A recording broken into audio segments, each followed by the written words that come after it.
as forças produtivas têm que estarem vivas. Então não adianta a gente falar em crescer, em fortalecer elo de cadeia produtiva, quando o empresário está vivendo a maior dificuldade financeira desde 2017.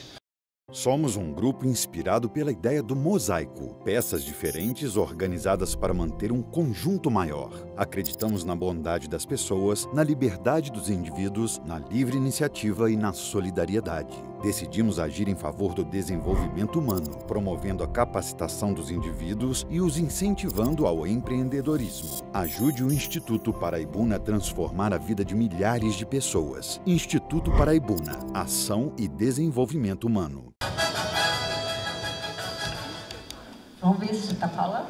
Todo mundo me ouvindo? Ô, gente, está todo mundo com fome, todo mundo se estende, esses eventos é sempre assim mesmo, se estendem, mas eu quero e estou trazendo para vocês algo que eu acho de suma importância para que se concretize o tema do nosso encontro, que era empreender para crescer. Porque para empreender, para crescer, as forças produtivas têm que estarem vivas. Então não adianta a gente falar em crescer, em fortalecer elo de cadeia produtiva, quando o empresário está vivendo a maior dificuldade financeira desde 2017. Eu venho aqui falar isso e acho que falo com propriedade, porque eu fui auditora fiscal da Receita 33 anos. Desses 33, 10 eu combati a concorrência desleal através do Núcleo de Acompanhamento Criminal. Fui conselheira fiscal da auditoria do Conselho de Contribuintes. Então, eu tenho uma bagagem publicista que me permite dizer da importância do tributo, de pagar o tributo, mas também me permite dizer e até, às vezes, criticar a sobrecarga tributária que incide em cima dos ombros dos empresários. Essa dor chegou para a gente. Deixa eu ver se eu apertei direitinho. Aqui, dá um socorro aqui.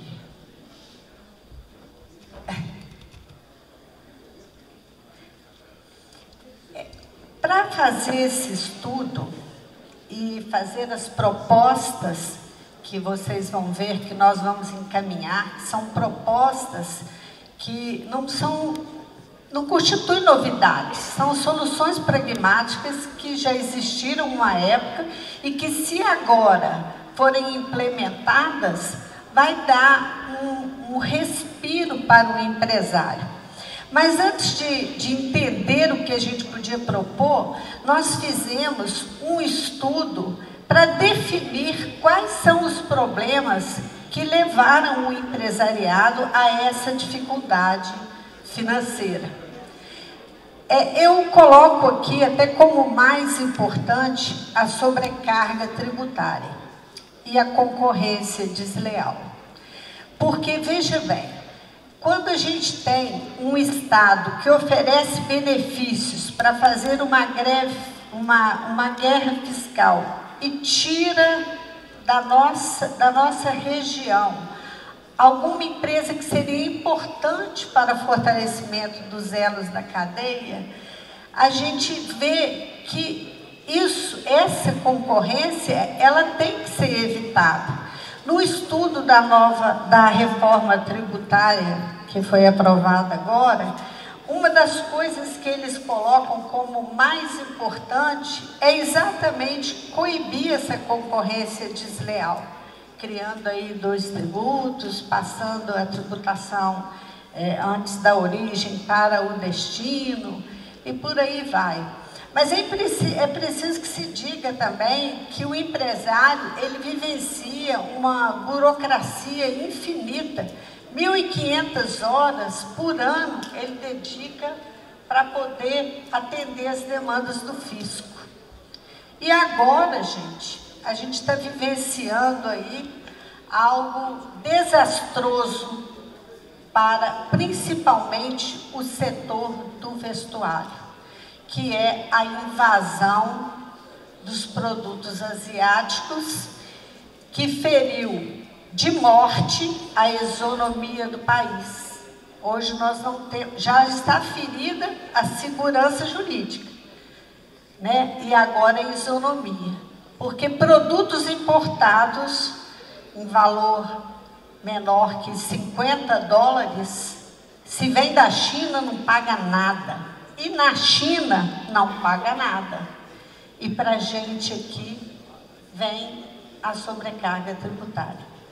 Estamos aí imbuídos numa defesa de interesse para ver se isso toma outro rumo. Mas eu não sei o que vai acontecer com o pequeno e médio empresário se nós formos invadidos pela China. Os nossos empregos ficarão como? Né? Então, é o seguinte, se você libera toda a carga tributária do produto asiático, libera, então, até o mesmo valor do produto nacional. Essa é uma questão. E duas outras questões que são muito sérias é que nós temos uma dívida ativa que, para você discuti-la na justiça, um processo dura, no mínimo, uns 8 anos.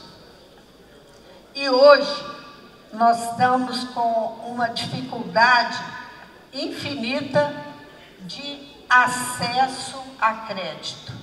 Agora, eu trouxe para vocês, deixa eu pedir, abre aqui para mim, por favor. Eu trouxe para vocês conhecerem como que está o Brasil endividado. Nós somos hoje, olha só, a dívida ativa de Minas, deixa eu voltar. A dívida ativa de Minas hoje, ela perfaz um total de 66 bilhões. E em 4 meses, nós tivemos um aumento de 2,1 bilhões. Quando a gente olha o que é recebido pelo governo, nós vimos que menos de 1% é recebido. E o empresário continua endividado. Então, há necessidade de que nós façamos, é porque eu passei as telas sem querer, apertei aqui, foi lá para frente. Vamos retomar a nossa discussão. Nós somos hoje 223 milhões de habitantes, segundo o último censo, entre crianças, jovens, adultos e velhos. 66,6 milhões de CPF estão negativados no Serasa. Vale dizer que a nossa situação é urgente com relação ao que fazer e as soluções que a gente pode buscar. A FENAFISCO, né, que é a Federação Nacional do Fisco dos Estados e do Distrito, ela aponta que nós vamos ter mais de 1 trilhão de débitos federais de empresas e de pessoas físicas. E nos mostra com estudos que em 7 anos houve um aumento de 45%. E esse aumento hoje resulta num rombo de 231 bilhões nas contas públicas. A dívida ativa da União, ou seja, os débitos federais, que já está chegando a 3 bi, né? Hoje é 3 bi, não, 3 tri. Hoje é 2,7 trilhões. 70% dessas dívidas, elas pertencem a empresas grandes. As nossas estariam entre os 30. Quais são as empresas grandes? Vou citar para vocês: Petrobras, Varig, Parmalat e mais algumas que todas nós conhecemos aqui. Inclusive, a Procuradoria da Fazenda, da Procuradoria-Geral da Fazenda Nacional, ela coloca uma expectativa de recebimento de 1 trilhão apenas. 1 trilhão. Matematicamente, a gente sabe que se 2,7 trilhões, 70% é de grandes devedores, então nós temos 1,9 trilhões que pertencem a esses devedores. Mas a expectativa de recebimento da Procuradoria da Fazenda é só de 1. Quer dizer, 900 aí vai ser pactuado em alguma coisa, mas não vem para os cofres. E o nosso imposto aí, precisando ser tratado. Eu acho que chega nesses lá. Eu fiz um levantamento também com relação à inadimplência da pessoa jurídica nas instituições financeiras. Gente, fica claro que em abril de 2020, o nosso índice de inadimplência foi menor. E eles calculam esse índice de inadimplência como sendo de débitos com mais de 90 dias de atraso. Então, olha, em abril ele caiu muito, aí veio maio, agora em maio ele já está a 2,3. E o que quer dizer isso? Isso quer dizer uma dificuldade enorme de se conseguir empréstimos ou dinheiro, capital livre, né, para efetuar o capital de giro. Bom, agora então falando da nossa dívida, né,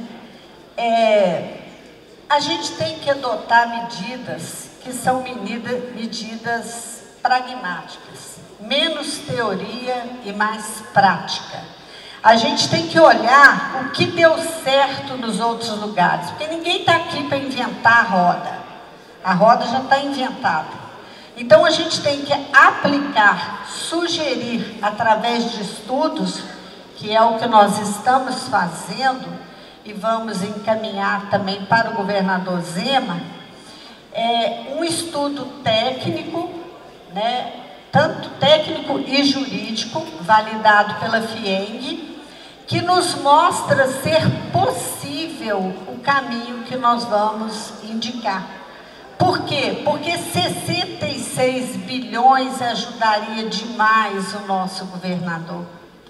O nosso governador é uma pessoa séria, ele é uma pessoa ética, ele é trabalhador, ele conhece como ninguém a dificuldade dos empresários. Tudo que eu fiz no meu referencial teórico, que eu vou encaminhar para o governador Zema, ele conhece. Ontem, numa reunião de alinhamento com o doutor Paulo, que vai falar com vocês, que hoje está aqui representando o Invest Minas, nós fomos conversar sobre essa temática que eu ia apresentar agora, ele até suscitou. Mas isso é uma discussão técnica. Nós temos que validar isso com o pessoal da Secretaria de Fazenda. E porque eles conhecem os números e é eles que precisam nos ajudar na solução. Mas o nosso governador, que está tentando, de toda maneira, resolver o problema da nossa recuperação fiscal, até judicialmente, ele sabe dessa necessidade e ele vai nos ajudar nesse contraponto, tenho certeza disso. Trouxe para vocês também a evolução da dívida no Estado. E aqui um quadro que eu tirei do Portal de Transparência do Estado, que mostra que a nossa dívida ativa inscrita, ela de tributo, é 16 bilhões. Mas quando se coloca as multas e juros, ela vai para 66 bilhões. Então, a nossa proposta, né, uma solução pragmática, igual eu falei para vocês, não tem nenhuma dificuldade de entendimento.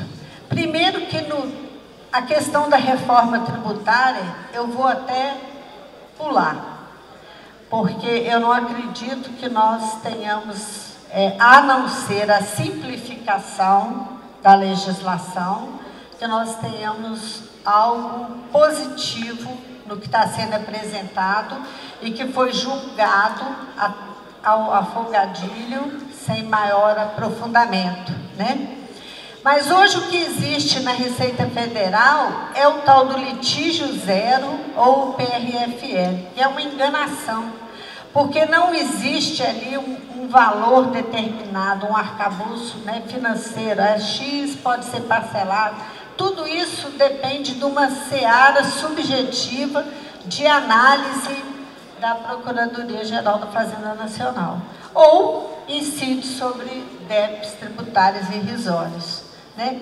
Então, gente, o que é a solução para quem deve tributo federal? É nada mais, nada menos do que reabrir o PERT. Esse PERT hoje faz parte de um projeto de lei 4728 de 2020 e ele está para ser pautado. Eu acabei de entregar nesse minuto aqui para a nossa querida delegada Ione todo o nosso estudo e pedindo a ela que interceda junto às forças políticas de Juiz de Fora, que estão lá somando com ela em Brasília, no sentido de fortalecer, eu já sei que eu estou com pouco tempo, mas se você põe isso aí, você me inibe. No sentido de fortalecer algo que é facílimo de ser feito e que vai resolver a vida do empresário com débito federal. Então, gente, por quê? Porque daria uma aula de um dia para a gente falar sobre o PERT, mas é só importante que vocês saibam que a solução existe para o débito federal e que não é essa que está sendo difundida aí no governo, é outra, é a que a gente vai aprovar, se Deus quiser. E para o Estado de Minas, gente, coisa mais à toa, o governo do Estado do Espírito Santo, ciente do que ele tinha de dívida ativa, era inclusive menor do que a que nós temos, de 66 milhões. O que ele fez? Perdão. O que ele fez? Ele fez uma alteração no CONFAS, porque para isso precisa de uma alteração do CONFAS, e ele criou uma lei onde você tem uma facilidade. Eu não consigo passar isso. Onde ele facilita a redução de multas e juros, quando o débito ele é composto por multa e juro, em até 180 parcelas. Ele leva em conta também o período de adesão. Se você aderiu mais rapidamente, seu desconto é maior. E por aí vai. E reduz também só a multa isolada ou a multa de mora, quando o projeto for só incidente para a multa. Então, gente, eu já fiz esse estudo até prático com empresas que têm débito. E isso é um respiro e vai permitir que a empresa não feche as portas. E olha, nós estamos buscando fazer o que o Estado do Espírito Santo fez. Mas, no dia 20 de junho, aqui há poucos dias atrás, o governo do Pernambuco fez exatamente a mesma coisa. Então, gente, como eu falei antes, nós não temos que descobrir a roda. A gente tem que conhecer o que a gente pode fazer e que já é uma ação conhecida e que, se implementada, ela vai resultar em recursos para os empresários poderem empreender e crescer na cidade, porque sem dinheiro ninguém faz nada. Essa questão que pode ser adotada tanto no governo federal quanto no governo estadual é o famoso ganha-ganha. A empresa ganha, porque ela não precisa fazer o que eu já assisti durante muitos anos, que é, deixa essa empresa morrer, vou abrir um CNPJ na mão de um laranja ou de uma outra empresa qualquer e a dívida que se dane. Eu tenho esse testemunho, eu conheço que isso existiu. Mas nós temos empresários sérios aqui, que o nome da empresa é tudo, é uma vida. Então, esse empresário merece da gente o maior respeito. É por eles que nós temos que brigar. E quando o governo, tanto estadual quanto federal, ele aplica algumas medidas de ordem pragmática, ele recebe recursos e, nesses recursos, o que acontece? Ele pode investir, né, em tudo que foi falado aqui, que é a necessidade de investimento. E a empresa, ela vai ter menos custo, mais produtividade, mais competitividade, mais segurança jurídica. Porque hoje você consegue uma decisão em liminar que daqui a 5 anos você tem que pagar o 10, tem que pagar todo atrasado, porque a segurança jurídica no país hoje não existe. E para a população?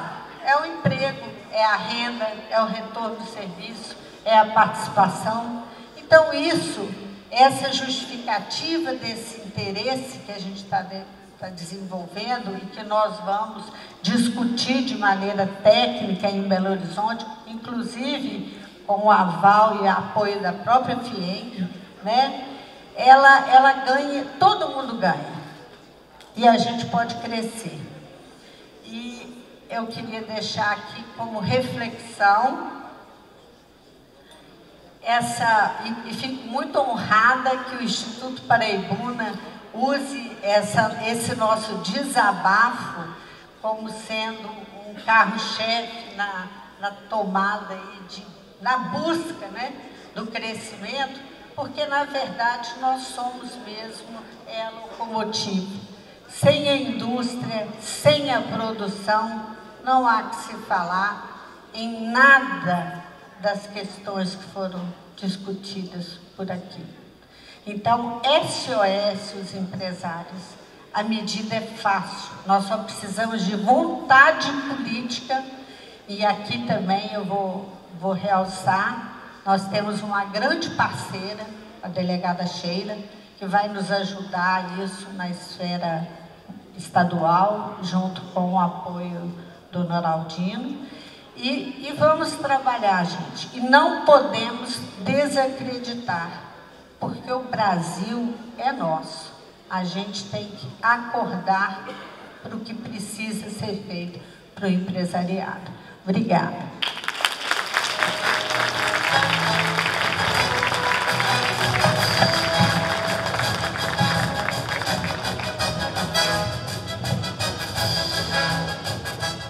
Somos um grupo inspirado pela ideia do mosaico, peças diferentes organizadas para manter um conjunto maior. Acreditamos na bondade das pessoas, na liberdade dos indivíduos, na livre iniciativa e na solidariedade. Decidimos agir em favor do desenvolvimento humano, promovendo a capacitação dos indivíduos e os incentivando ao empreendedorismo. Ajude o Instituto Paraibuna a transformar a vida de milhares de pessoas. Instituto Paraibuna, Ação e Desenvolvimento Humano.